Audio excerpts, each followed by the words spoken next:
মামা কেনাকাটা তো বহুত করলাম, তা কিছু খাওয়া লাগে, খিদে লাগছে প্রচুর। ওই দেখ একটা ভালো ফাস্ট ফুডের দোকান, চল চল উঠে যাই। আচ্ছা তাহলে চল ওইটাই যাই। মামা তুই কি খাবি? আমি ফুচকাই খাই। ফুচকা খাবি? আর তুই? চটপটি আন। এই মামা, দুটো চটপটি আর একটা ফুচকা দিও তো।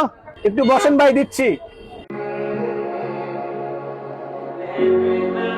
এত লেট করে কেন মামা? দেখতে যাই কি করে। দাঁড়া, ব্যাপারটা আমি দেখতেছি, তুই কি হয়েছে। তুই কি দিবি? এত লেট করিস কেন? সমান মূল্য আছে না মানুষের? ভাই দিচ্ছি তো, এমন খারাপ ব্যবহার করেন কেন? আমরা কি মানুষ না? মানুষ অমানুষের তুই কি বুঝবি? হ্যাঁ, তুই শালা একটা ফুটপাতের দোকানদার শালা। এই ভাই, কি সমস্যা? কি একটা ফুটপাতের দোকানদার হইতে পারে, তাই বলে ও মানুষ না? ওই রকম ব্যবহার করে নাকি? আপনাদের মধ্যে কি কোনো মনুষ্যত্ব নেই? কেমনে পারেন একটা মানুষের সাথে এরকম ব্যবহার করতে?